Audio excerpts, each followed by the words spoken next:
Bienvenue sur Africa 24 dans cette nouvelle édition du QG News. Au sommaire de l'actualité, il n'y aura pas de manifestation de l'opposition cette semaine comme prévu au Togo, suspendu pour des raisons sécuritaires et pour l'atteinte des objectifs visés. L'opposition rassure quant à la reprise prochaine. Au Nigeria, le Parlement souhaite accélérer l'adoption du Code des hydrocarbures.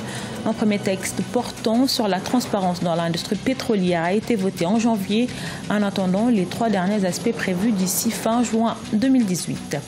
Et puis l'Université virtuelle de Côte d'Ivoire célèbre ses meilleurs étudiants sur fond de promotion de son modèle pédagogique. Après un an d'existence, certains étudiants ont déjà développé des applications grâce à l'incubateur de cette faculté. Mais tout d'abord, au Mali, l'opposition appelle à un dialogue national. Cette annonce intervient après l'attaque de Ménaka ce mercredi 9 mai qui a coûté la vie à 5 civils. Le même jour, le Premier ministre Soumaïlou Boubèye Maïga effectuait une visite dans la ville du nord-est du pays afin de trouver des solutions aux problèmes qui minent le nord-est et le centre du Mali. Soumaïla Cissé, le chef de l'opposition, considère qu'il est urgent de mettre en place un dialogue entre les différents acteurs politiques et sociaux du pays. C'est la principale concession faite par le pouvoir et l'opposition au Togo. Le gouvernement promet d'arrêter les préparatifs des élections locales et législatives. De son côté, l'opposition suspend ses manifestations prévues cette semaine, ajournées pour des raisons sécuritaires et pour l'atteinte des objectifs visés. Les marches de contestation vont reprendre, assure la coalition. Reportage à Lomé de notre correspondante MFA Kofi. La coalition de l'opposition sursoit à ces manifestations prévues les 9, 10 et 12 mai au Togo. Raison évoquée, donner plus de chances à l'aboutissement des objectifs visés. Pour l'opposition, la suspension des marches prévues cette semaine ne signifie nullement que la coalition arrête définitivement ces manifestations de rue. Cette fois-ci, nous avons décidé de surseoir à la réalisation de cette manifestation. D'une part parce que nous avons quelques informations qui nous amènent à juger inopportun de maintenir cette manifestation pour la sérénité, la sécurité des manifestants et pour différentes raisons, je dirais, dans tactique, nous avons préféré surseoir à cela.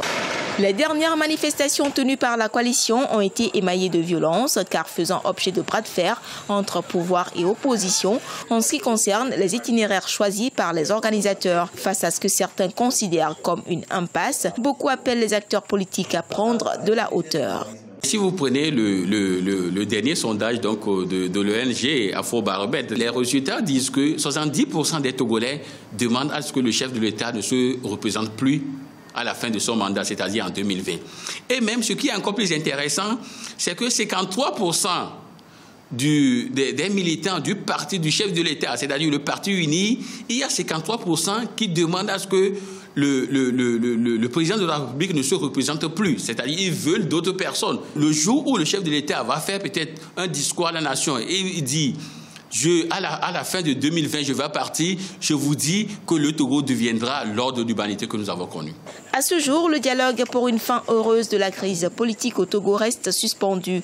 Les deux partis, pouvoir et opposition, semblent renouer avec ces vieilles méthodes. Mobilisation de la rue, violence entre manifestants et forces de l'ordre, poursuite des préparatifs pour l'organisation des joutes électorales prévues en 2018. L'opposition réclame le retour à la Constitution de 1992, le vote de la diaspora et la relaxation de tous les détenus politiques. Et sachez que 15 ans de prison ont été requis contre le général Jean-Marie Michel Mokoko par le procureur de la Cour d'appel de Brazzaville ce vendredi en République du Congo. Pour rappel, ce dernier est poursuivi pour atteinte à la sûreté de l'État et détention illégale d'armes et munitions de guerre. Les délibérations sont en cours. Dans le reste de l'actualité, Kigali, la capitale rwandaise, a accueilli le Sommet Transform Africa 2018. Ce rendez-vous d'affaires a réuni ce 7 mai des acteurs du secteur privé et des représentants des partenaires de développement actifs dans le domaine d'éthique, avec un thème qui tourne autour d'un marché numérique unique continental. Reportage de notre correspondant Fratan Dakiaisang.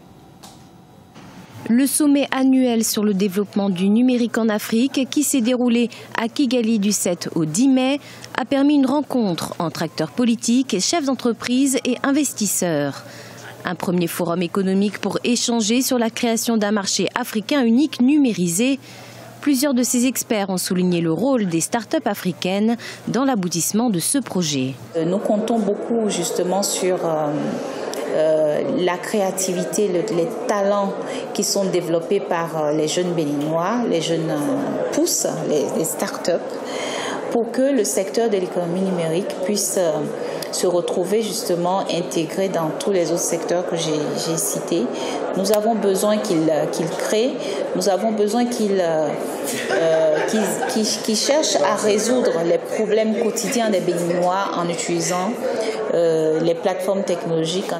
Selon les chiffres publiés par le magazine américain Forbes, le montant total des fonds collectés par les startups africaines en 2017 était de 195 millions de dollars, soit une augmentation de 51% par rapport aux chiffres de l'année 2016. Un niveau d'investissement qu'il ne faut pas sous-estimer selon les experts. Nous avons établi en fait un standard de valorisation immobilière qui est utilisable aussi bien au Rwanda qu'au Sénégal, qu'au Nigeria, qu'au Kenya. C'est une manière statistique qui permet d'analyser une valeur immobilière approchée. Donc ça, par exemple, c'est un standard qui peut être utilisé. C'est une façon de connecter, que ce soit quelqu'un qui est à Nairobi ou à Dakar, ils vont analyser l'actif immobilier de la même façon. Ils vont voir les choses de la même façon et pouvoir en fait parler à des financiers qui sont aussi bien à Hong Kong qu'en Californie qu'à Moscou de la même manière. Avec 80,8% de pénétration mobile et 25% de pénétration Internet, l'Afrique connaît un développement rapide des technologies de l'information et de la communication. Un autre moyen plus rapide de promouvoir le commerce intra-africain, selon les experts. Vous l'aurez reconnu, c'est un sujet commenté par Solange Dubois. Vers une refonte du secteur des hydrocarbures au Nigeria, après 17 ans de tractation entre le gouvernement et les acteurs du secteur pétrolier, le projet de loi a franchi une étape importante en janvier 2018, au mois où il a été adopté à l'unisson par les deux chambres du Parlement. Ashley Duprat. Le Nigeria est en passe de disposer d'un nouveau code pétrolier. Il aura fallu 17 ans de tractation pour que les autorités et les acteurs de ce secteur s'accordent sur le Petroleum Industry Bill, jusqu'en janvier où elle a été adoptée à l'unisson par les deux chambres du Parlement. Et pour les autorités, l'heure est à la concrétisation. Ce projet de loi est l'un des plus difficiles à faire passer. Vous pouvez ajuster la loi n'importe où, mais il y aura du positif et du négatif. Il a fallu beaucoup de compréhension et de travail acharné pour se mettre d'accord sur ce qui est mieux pour le Nigeria. Et ce qui est peut-être le meilleur pour le Nigeria en ce moment ne l'est pas forcément pour la communauté.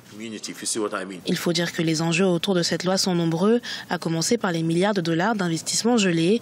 Mais le Petroleum Industry Bill pourrait aussi et surtout améliorer la lutte contre la corruption qui mine le secteur, du moins ce que de nombreux observateurs espèrent. Ce projet de loi va effacer tant de choses dans notre pays, comme la corruption, et permettre de voir comment les dépenses sont faites. Articulé sur 3 grands axes, gouvernance, fiscalité et contenu local, le nouveau code pétrolier devrait être adopté par le Sénat d'ici juillet 2018, avant d'être définitivement entériné par le chef de l'État, Muhammadu Buhari. Dernière année des universités publiques, l'université virtuelle de Côte d'Ivoire célèbre ses meilleurs étudiants sur fond de promotion de son modèle pédagogique. Elle veut révolutionner le système éducatif en incitant les jeunes à explorer toutes les potentialités du numérique. Reportage à Abidjan de notre correspondant Oliva Diacoton. Partseller et Jungle Run sont deux applications conçues par des étudiants de l'université virtuelle de Côte d'Ivoire. La première est l'œuvre de Stéphane Kanouam et de Landry Abdoulaye Kallo. Elle facilitera la vente en ligne des pièces détachées des automobiles. La seconde est l'initiative du duo Ozencho et Yacinthe Kouadio. Leur application fait la promotion d'un jeu 2D made in Côte d'Ivoire.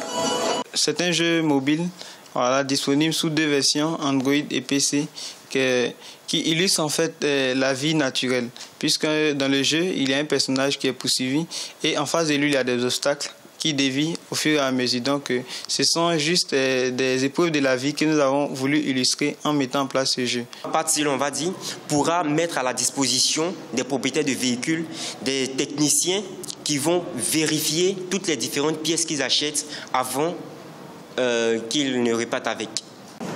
Et pour faciliter l'éclosion des initiatives jeunes pour la promotion du numérique, l'université virtuelle a mis en place un incubateur en 2017. Ce service forme indirectement 125 étudiants à l'auto-emploi pour des projets viables et bénéfiques à la société. Nous les accompagnons, nous les assistons, nous leur apportons donc des connaissances techniques et l'accompagnement en termes de matériel, en termes d'espace de travail et en termes de formation, de coaching et de maturation de projets. Nous pensons qu'avant que ces étudiants aient la licence, nous aurons pas mal de solutions qui seront proposées à la population ivoirienne pour améliorer le quotidien de chacun.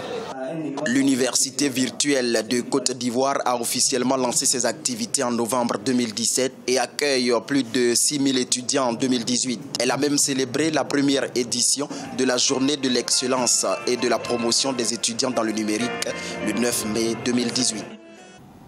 Ce journal a été réalisé par l'ensemble de la rédaction. Merci pour votre fidélité. Dans un instant, une nouvelle édition de l'actualité sur Africa 24.